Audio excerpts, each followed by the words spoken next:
So in our previous videos, we learned how to move game objects and then finally got to play with the wheel colliders and create a drivable car. We also promised that we would go over the settings of the wheel collider. This way you get to tweak the values to create different vehicles. So first thing is first, what is a vehicle suspension? It's a system that allows a car or a truck in our case to move smoothly over the surface of the road. What makes up a suspension? Again, this is just a basic view in regards to the wheel collider. This is the tire, the spring that helps keep the car ride smooth over bumps, and shock absorbers to keep the car bouncing to a minimum due to the spring.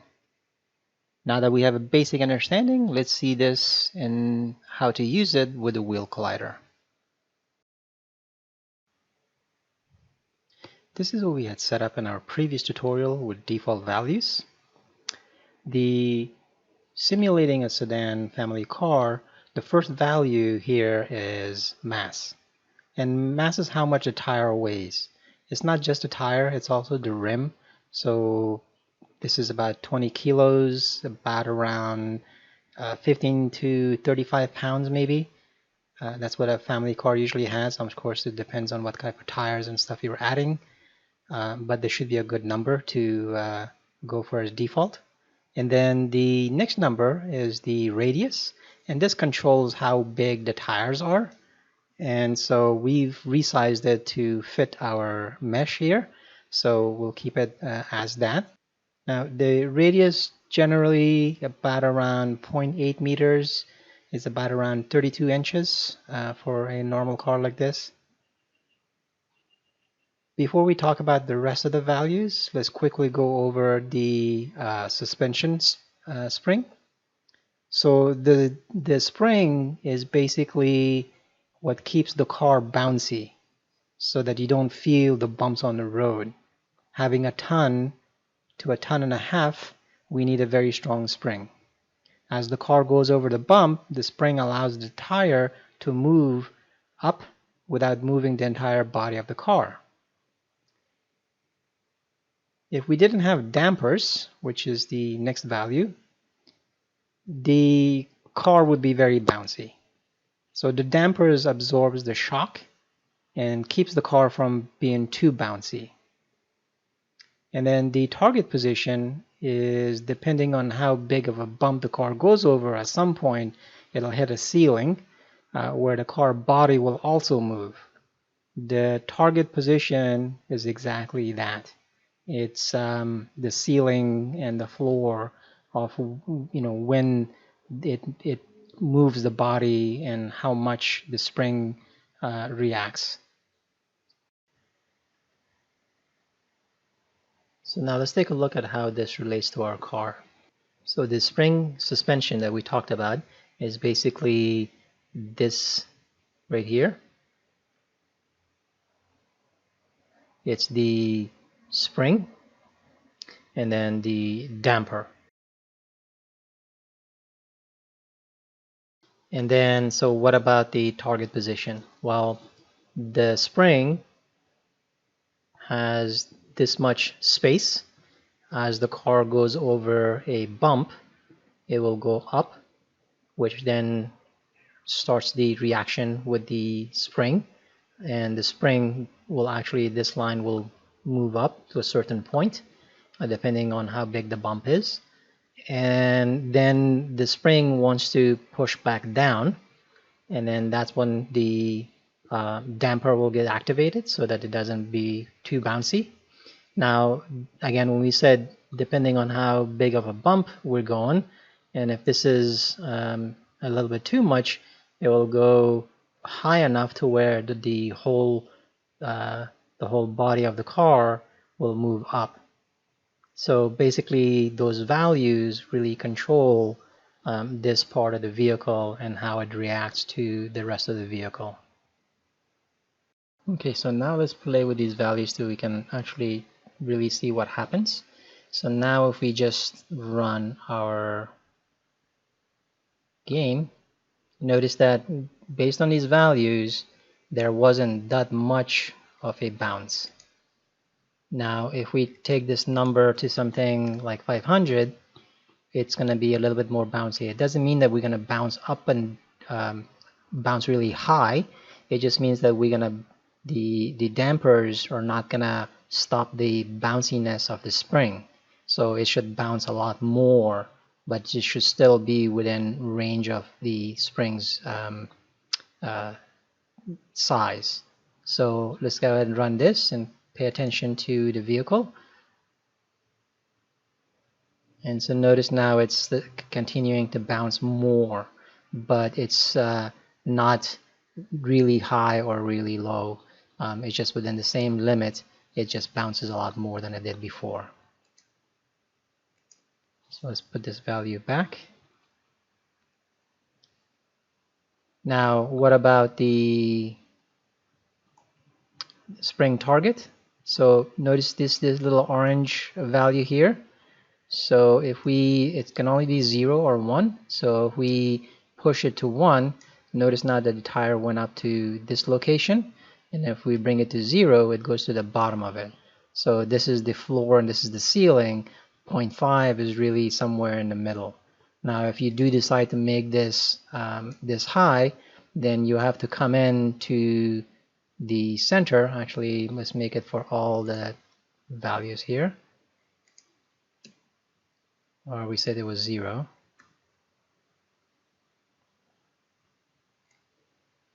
We said it's 1.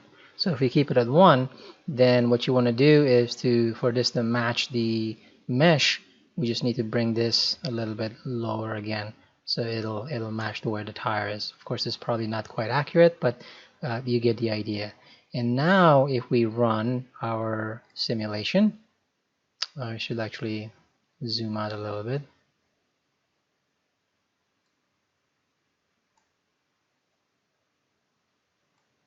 So we should still have the same amount of bounce, but its resting spring will be in here. So let's actually see that again.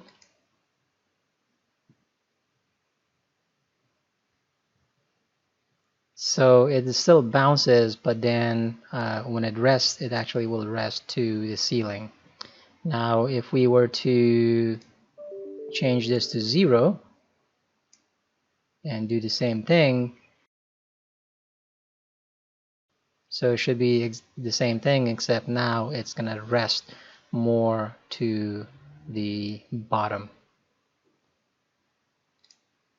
So let's go ahead and 0 this out, and let's keep this to 0.5. So the next value we're going to talk about is the suspension distance. This value allows the suspension to travel. So if this number is greater, then this orange bar would be more. And this allows the suspension to travel more up or down. So let's take a look at that. So if we increase this value, notice that the bar is getting greater. Now, of course, the mesh and the wheel collider are not matching. So then we would go back to the Y position and bring it back up to somewhere around there. Now, of course, we're just doing this with all of the tires, which is good. And if we now run our simulation, the car is still going to behave the same way. It's not going to jump either, it's not going to bounce more or less. And the reason for that is because we still have the same values for the spring and for the dampers. So if we run our simulation, notice it was exactly the same. So let's actually see that one more time. Okay, now if you want this to be more like behave like a truck rather than a sedan, then what you would do is, in that case, we would have to then go and update the spring and the damper. So if we want the car to be a little bit more bouncy like a truck, then we would lower the amount of pressure, and then we would also lower the amount of damper. So if we go make this about half, so that would be about around, let's make it about 15,000. And then let's make this one to be about 2000. And then if we grab the whole car, and notice now it's bouncing because the suspension can travel more. So it's behaving more like a truck. So now let's take a look at if we were to now change the suspension distance, but still keep the values that we had over here. So we said this was 15,000 and the next value was about around 2,000. And then now let's lower the suspension to something like that. And let's actually also change the Y position to be somewhere there. And then now if we run our simulation, the car should not be able to bounce as much because we now have a much lower distance for the suspension to travel. So as it tries to bounce, it will hit the ceiling and it will hit the floor, and that will keep it from the bounciness that we saw before. So let's go ahead and run our simulation. And the car did bounce, but it hit these limitations and therefore it couldn't travel anymore. So now let's talk about the two remaining values, the wheel dampening and the force up point distance. Now before we talk about these two topics, it's a good idea to understand how a vehicle moves in the real world, because these values affect how our car is going to move. So a car has a engine that has some pistons and belts and that would rotate, and that is connected to our axial, which is this green line that you see here. And the force of this axial is going to be rotational this way, and that is connected to the wheel, of course, and that causes our wheel to move going forward or backward. So as the wheel turns, the wheel makes contact with the road here, and in this point is where the force that's going to be applied, that's going to rotate the tire, and so it will move our vehicle forward. Now you have multiple types of vehicle. You have all-wheel drive where all the four tires will turn, or you have two-wheel, which either is the front tires or the back, or you have 4x4, which is you have a two-wheel drive and then you can engage a four-wheel. In our simulation, we have a all-wheel, which is all the tires are rotating. So now let's see how this applies to the values we talked about. So here we have our simulation, and if we look at the wheel damping rate and the up force distance. So now let's talk about the wheel damping rate. Now if we run our simulation, the way this is set up is that if we go forward, and notice now that we're continually going forward and there's really nothing stopping us, although it's slowing down, and that's pretty much it. And now I'm using the keyboard shortcuts to move backwards. So let's actually have it in the position before, and now I'm going to push with the keyboard to make it go forward, and then I'm going to stop. And now notice that my hands are off the keyboard and the vehicle is still moving. So what does this have to do with the wheel damping rate? Well, so if we actually run this again, the wheel damping rate is going to apply force to how our vehicle moves. So now if we actually do the same thing, our vehicle comes much more to a stop than anything else. So it actually is a damping of the vehicle or the tire rotation, in this case the colliders. So let's actually see that again. We continue and I stop. It's now moving much slower and will come to an eventual stop. As before, it was not doing that. So the higher this number, oops, I'm moving the wrong one. So the higher the damping rate, and let's actually see this. And now if we try to move our vehicle, it will actually come to much more of a stop. Now, why would you have this? Well, think of you having an 18-wheeler, and let's actually make this number to 200. So what would happen is that as you're moving, you're going to move a little bit slower, and it's not quite, so notice how it's not moving as fast as it was, but it's also coming to a stop. So if you had a 18-wheeler, then the force that you apply to move is much slower because it has to gradually gain speed. This is something that you might want to use, or you might want to simulate real world, is that if you let go of the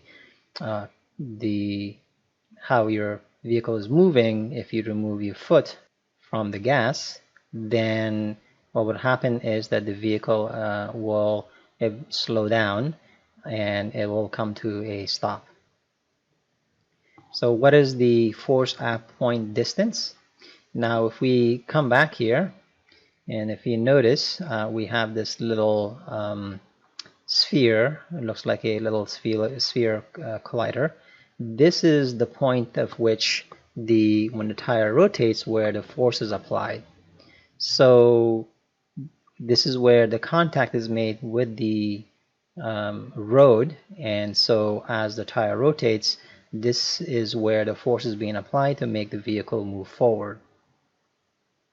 And once we talk about these friction values here, because in the real world now, if you were to put your foot on the gas and apply a lot of gas, then the tire should have some slippage before it gets traction. So if we go back here, and actually let's put this value back to what it was, and now if we look at this, if I push the keyboard, there's some slippage, notice, that's happening. Actually, let me do this with all the tires. Looks like it is, yep. So if I do it again, notice that there's going to be, these tires are going to slip a little bit before they can have traction and move forward. And same thing when it's going backwards. And we'll talk about those values here next. So hopefully this is helpful in creating a vehicle that's going to look and act pretty much what would be in the real world. So now next, let's talk about these forward friction and sideway friction. Let's take a look at the documentation of the wheel collider in regards to friction. So if you do a search on Google or come onto the Unity's documentation and you search for wheel collider, most likely you'll come to a landing page like this, which has the image that we've gone over some of these values, and then here at the bottom you have the forward friction and sideway friction. Forward friction is when the vehicle is moving forward, and if there's any slippage, for example if you're going over water or ice, or if you're applying too much gas and the tire spins.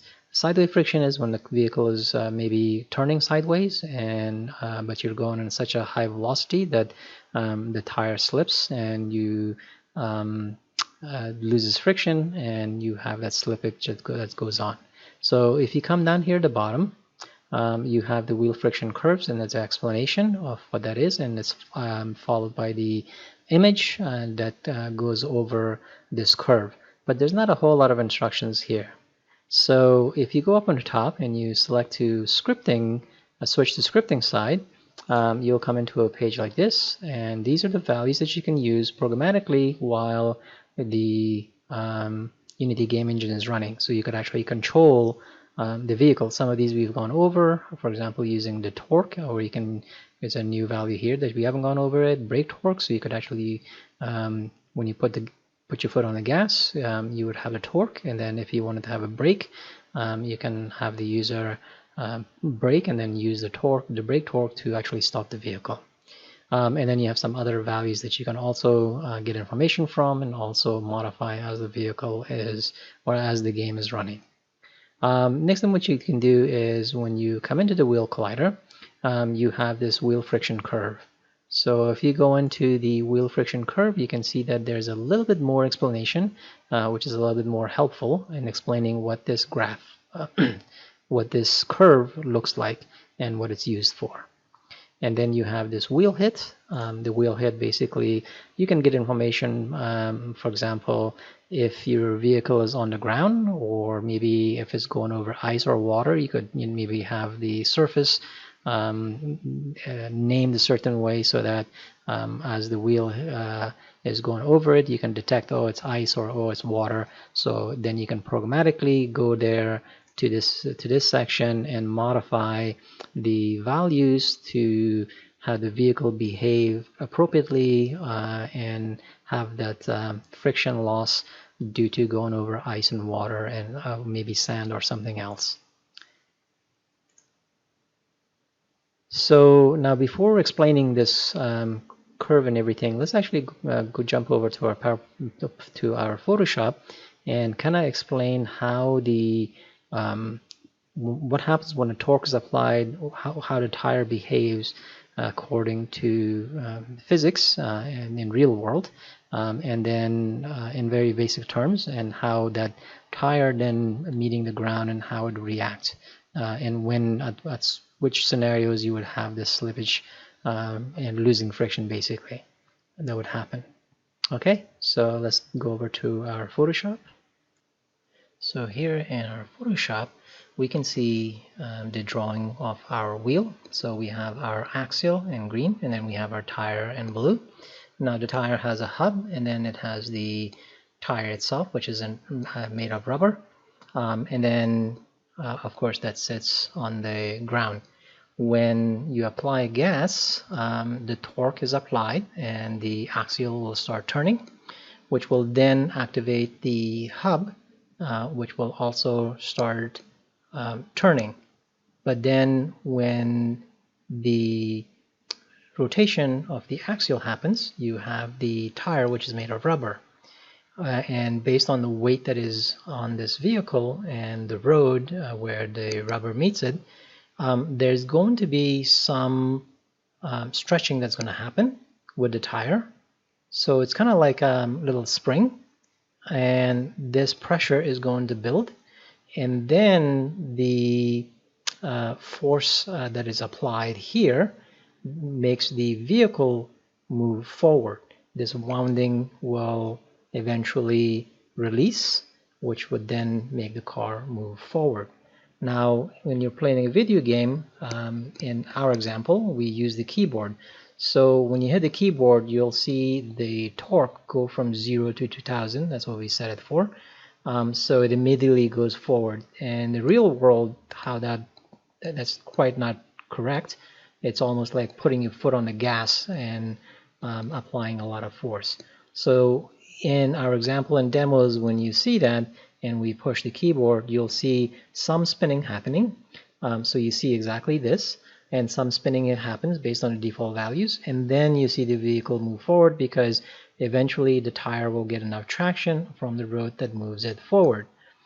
So of course this depends on the type of road you're on and the tire and what kind of grooves it has and its traction and everything else.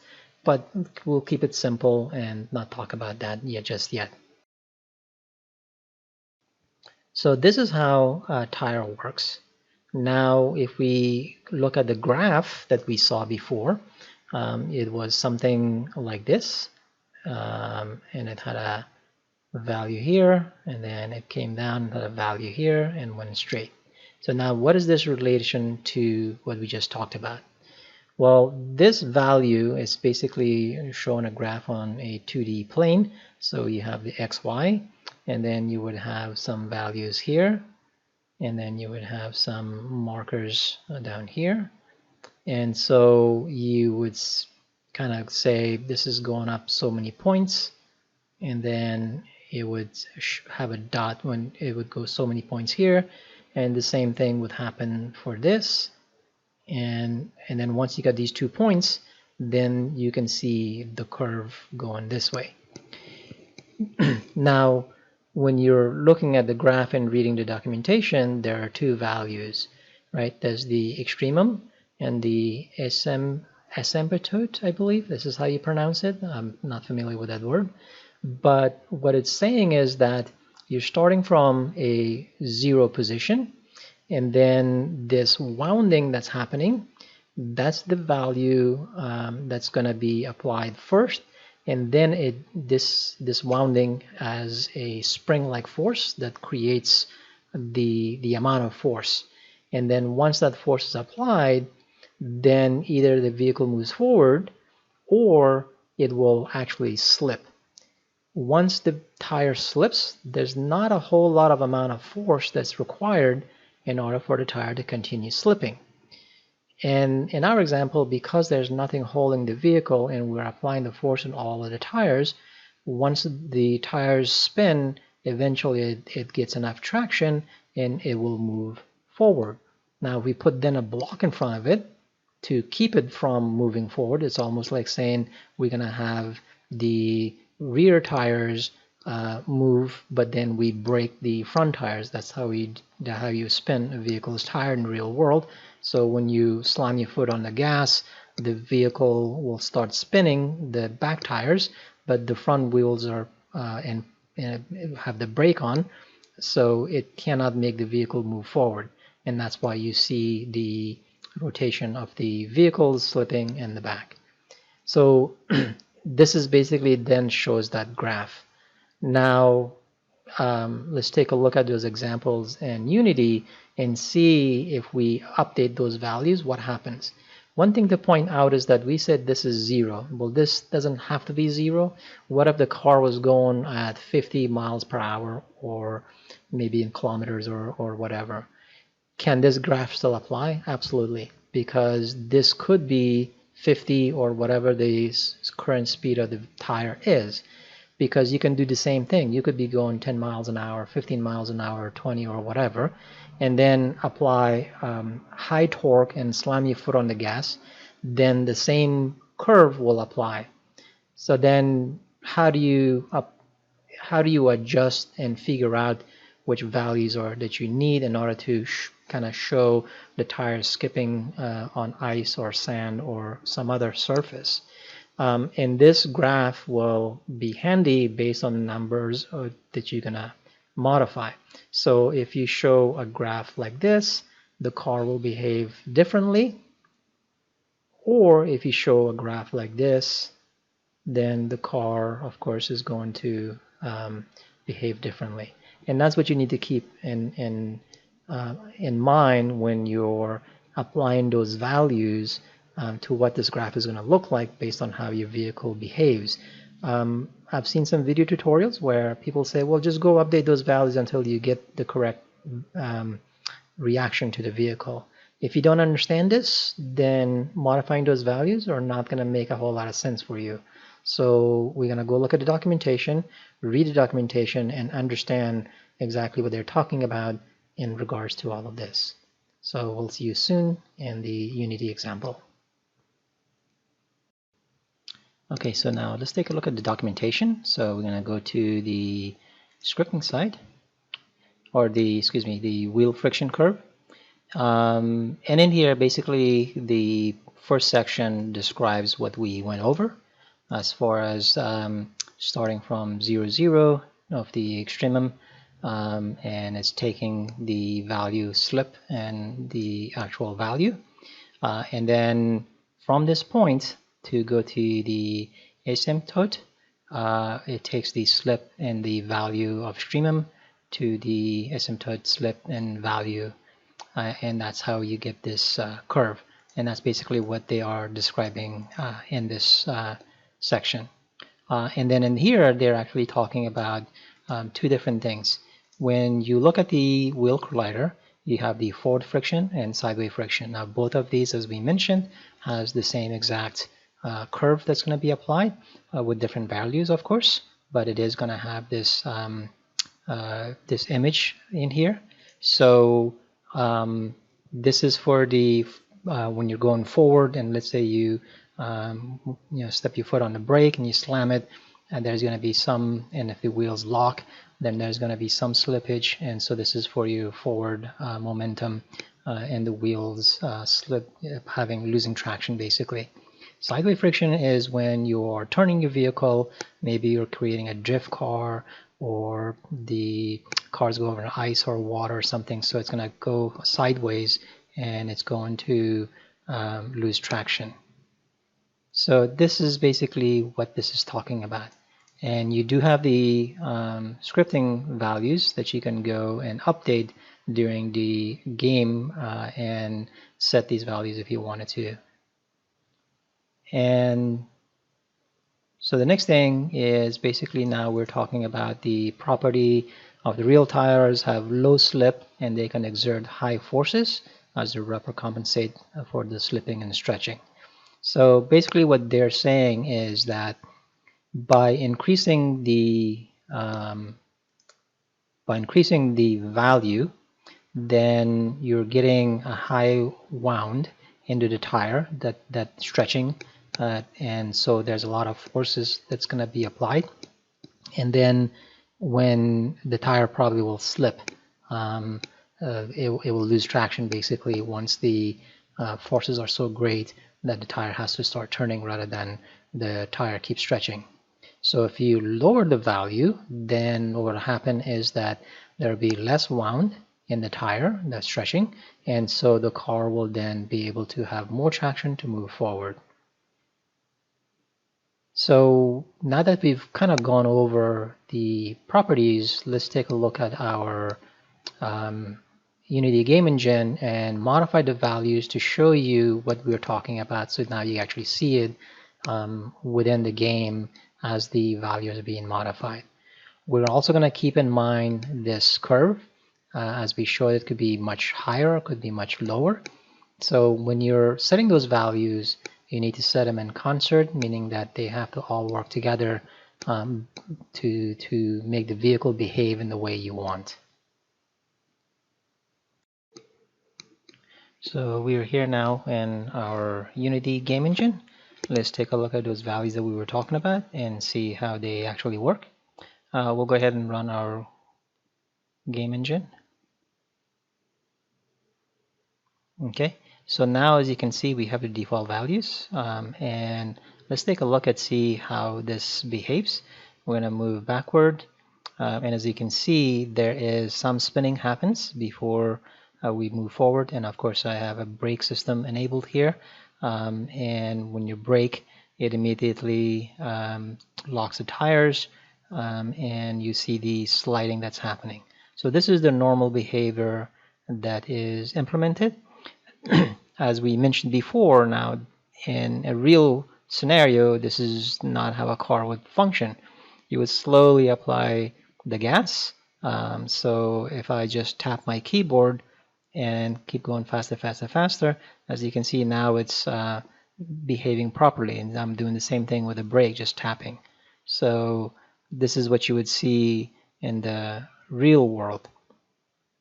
So when you go and implement your game, you can decide how to have this configured. So now let's take a look at what we talked about, the slip and the value. So here the slip is 0.4. We said that this is the wounding of the tire, or the stretching of the tire that happens, and then this is the actual force that is applied between the tire and the road. So if we go here, and that's basically where this force is applied, and we can tell this by trying to make this 0, and if you actually try to do this as 0 and hit enter, And notice that we've selected all the colliders because we want to make sure that all the colliders have the same values. And it makes it as 0.0001, so you can't really have a 0. So now let's go ahead and see how this will work. And if we are moving the tire, so there's no wounding happening, but the force being applied to it is making the car somewhat slippery, but it's behaving a little bit better than it was before. So we also read the documentation that they said that if the more wound you have in a tire, the more slippage usually is going to happen, where you lose traction basically before traction picks up again after some time. So let's actually increase this number to, let's say, 5, for example, right? And if we go, notice now that the tire is continuing to slip. We're actually now also slipping as well. So if you notice that it's almost like being on ice. And if we make this number even higher, then it's going to continue to slip and the car is barely moving anywhere. Once it gets traction, then it moves properly. Okay, so let's go ahead and put this back to what it was.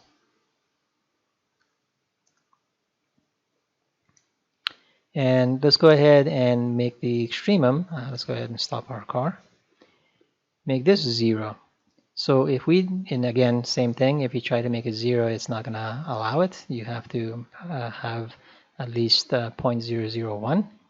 And now when the force is so little, the tire should continue to spin, right? And that's exactly what's going to happen. The tire is not going to go anywhere. So then if we increase this,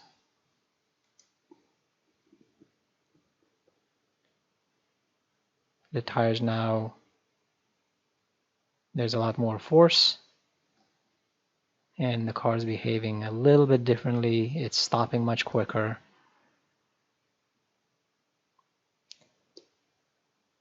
So let's go ahead and put this back to its default value. And now what about the asymptote slip and value? Well, we said that when in looking at that curve that we saw, this is the first point, and then this is the second point. So what happens is that when you have wound it and you started to lose traction, then it doesn't require as much force to continue to slip, right? So that's where this comes into play. And again, if we were to make this 0, you're not going to see anything there because it's set up as that. It's 0.001. So if we go backwards, this is the wounding that's happening, and so it's behaving like almost like it was doing before. But if we increase this to, let's say, 10, what happens?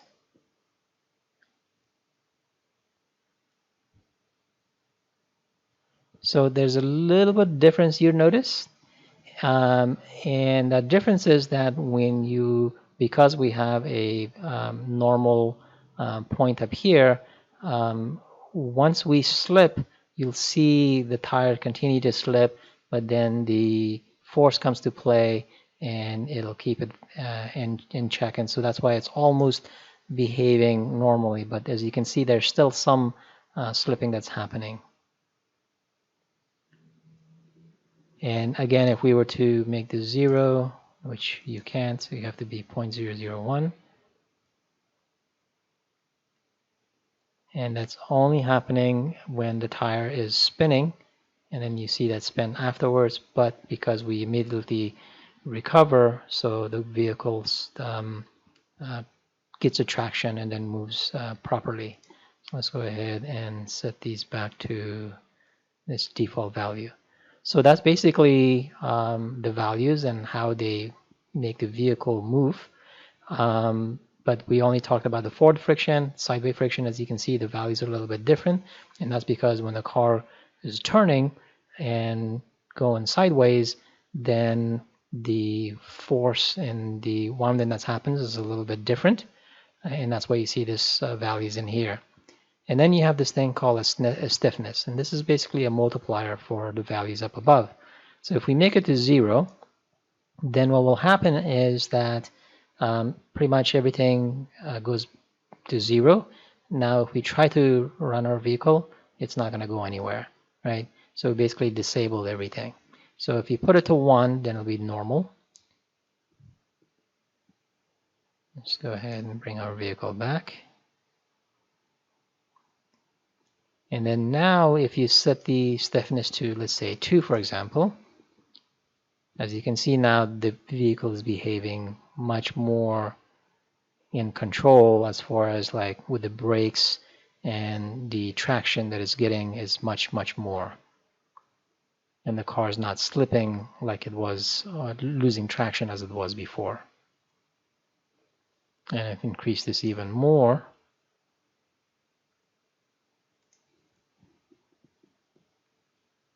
And you can see that the car is behaving very differently.